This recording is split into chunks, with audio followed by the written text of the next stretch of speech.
Our reading this week brings us to Matthew chapter 25, which means we are really close to the end of Matthew's gospel and getting really close to the crucifixion. I guess that's going to be, we're headed right into that next when we finish. The talking and the teaching's over after this chapter. Then we just come to the climax, and the only talking Jesus does is through his trials and crucifixion. And how appropriate closing with the two parables and then the judgment. Mm-hmm. So let's talk about that. Do you want to flow 23, 24, 25 a little bit together?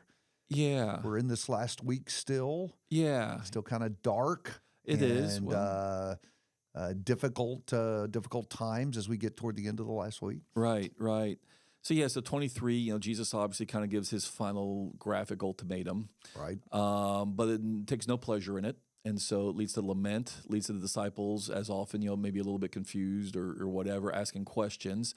And Jesus ultimately says, catastrophe is coming because this is, the rejection of me is at hand. For Jerusalem. Well, for Jerusalem first. That's how we divided Matthew 24, the first part, Jerusalem. Right.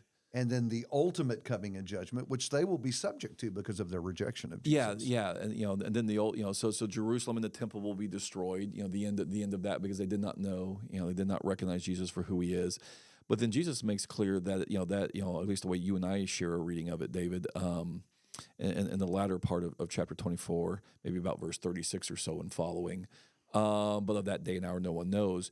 The end of the age, I can't tell you when that's going to be. But the destruction of Jerusalem, comes naturally out of that. It's another down payment of the fact that at some point, God's not just going to end a people, a city, a place. He's going to end the human race. He's going to end history for its rejection of him and Jesus.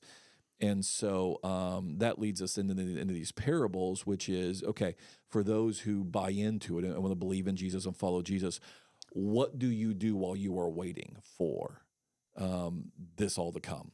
For the end to come, which is how we all live. Unless Jesus comes in our lifetime, and that's the thing; He could come at any moment. We forget that sometimes. We think about going to heaven when we die, but the reality is Jesus is coming back, and it could happen at any moment. And so when you understand that, it ought to change how you live. You don't have 70 years to get your life right. You need to be living as though I could be held accountable any moment. And so Jesus tells a series of stories about what his disciples should be doing while they wait for a return that can happen at any moment. Yeah, which is really, that is the point of verses 1 through 13 at the beginning of 25 with the parable of the virgins. Yep. Probably among the more familiar parables to us. Yeah. You just, at the end of the day, you need to be prepared because if he comes when you're not ready, you're going to miss out. And so don't, practical law application for us today is don't be living as though you're going to have time to clean your life up later. Especially young people, I think, fall into that trap, David, right? As long as I don't die in a car wreck or something, there'll be years to come when I can maybe straighten out, sleeping around, the drinking, the drugs, whatever. But there will be a time when I can straighten things out. And the problem is that doesn't just assume that you're not going to die young. That assumes Jesus doesn't get back sooner than you're ready. Yeah. And the door closes. And then what? I had a friend who spent his 20s using drugs. Yeah. And basically just existed at a very minimal level so that he could use drugs every day. And he knew better. And I remember asking him about that one time, said, how could you live with the fact that if the Lord came, you would be lost? And you knew that. Right. And he said, never plan to die that way. As though we have a choice. As though he knew. 13 is interesting at the end of the parable because there is this admonition to be on the alert. Yeah. And I really do think we struggle with that idea because I just don't think we think about the second coming. Yeah, and there's a theme in Jesus' teaching tucked away here and there in small phrases and words, and so we easily miss it. And it doesn't come up terribly often. But Jesus often warns about, I say often, but he does sometimes warn his disciples in little tucked away places that the danger for otherwise devoted disciples is as time goes on, we get spiritually sleepy and therefore less vigilant, and we begin to tolerate seemingly small things perhaps in our lives, maybe not big stuff, but we are not as righteous, we are not as God-oriented, we are not as devout as we think we are or should be because our lamps are going out. Yeah. The part of the risk that Jesus knew for otherwise devout disciples is the waiting game and the not knowing exactly when. And for obviously 2,000 years so far, it's been nothing but waiting. The waiting itself can tend to wear people out in ways that become spiritually dangerous. Yeah. Complacency. Absolutely. Yeah. Well, and that actually flows well into the next parable in 14 about talents. Surely among the most familiar parables to Bible students. But not always understood in its context. I mean, this is one, Right. you and I preach, we know this. It's easy to pull these stories out and just use them. But in the context here, part of what Jesus is saying is part of what's getting ready for my return is not just merely don't sin. God expects fruitful production with the gift of life and time that he's given us. And I think we forget that in the context of getting ready for the end, for Jesus to come back, God expects me to do more with my time than just not sin. I need to be, the bringing forth the fruits of righteousness, the fruit of the Spirit, Paul would call it in Galatians. But at the end of the day, God expects me to produce good works in line with what he has declared to be good. And so if I am not basically taking what the Lord has given me, the talents God has given me, the time, the opportunity, and whatnot, and producing kingdom fruit, whether that's evangelism, whether that's, helping out and strengthening the weak and struggling brother or sister in Christ. But the bottom line is, if I'm not producing positively good fruit, I'm not getting ready for Jesus' return.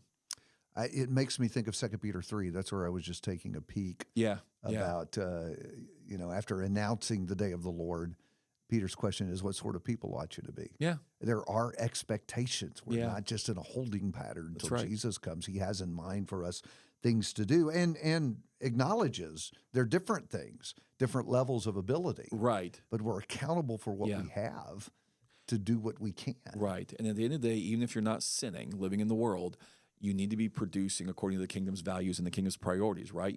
Seek the kingdom first, Jesus says back earlier in this gospel in the Sermon on the Mount. Seek the kingdom first. And that's why we're here and that's why we're alive and that's what God expects us to do. Can we just say something at this point, since it's in the reading this week, about the reality of hell? Because that is so despised in our culture. If you look at the numbers when people are surveyed, just fewer and fewer and fewer people believe in hell. Though it's interesting, and then if you get into a biblical idea of hell, I mean that number just gets really, really small, and yet, the vast majority of people not only believe in heaven but believe they're going there. Sure.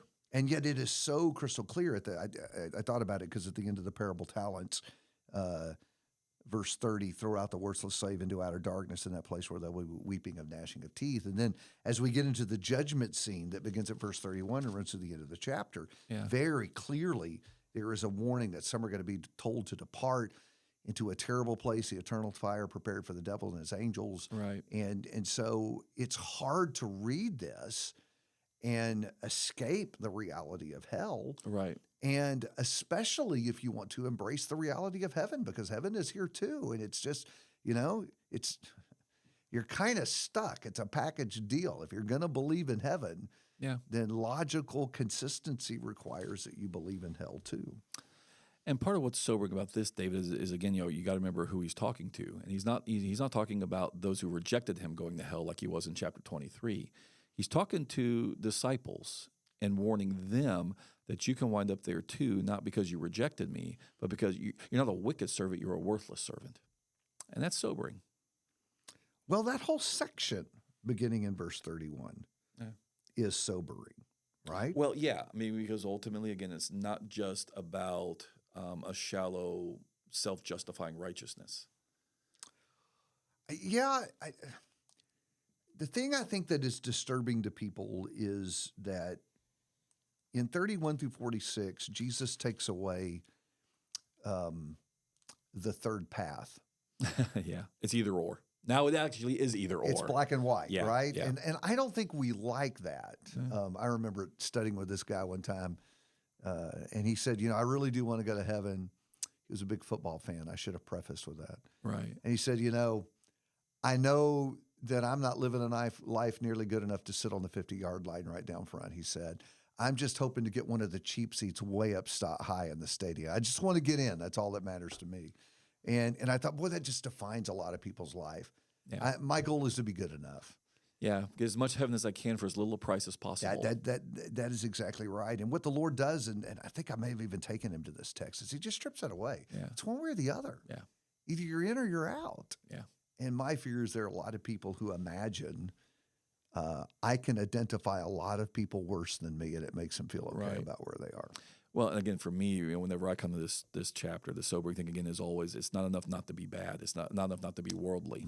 I simply, Jesus expects return for the investment He's made in us. Yeah. And the flip side of that is, not to make this entirely negative, but the flip side of it is that there is that promise of heaven. Yeah.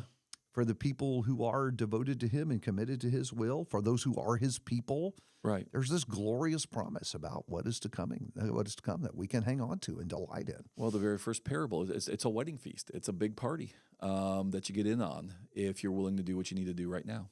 Yeah. Well, I think that a reading in Matthew 25 gives us an opportunity to soberly consider reality and what is our future, and to ponder where we stand with God. So, big questions as we work on Matthew 25 this week.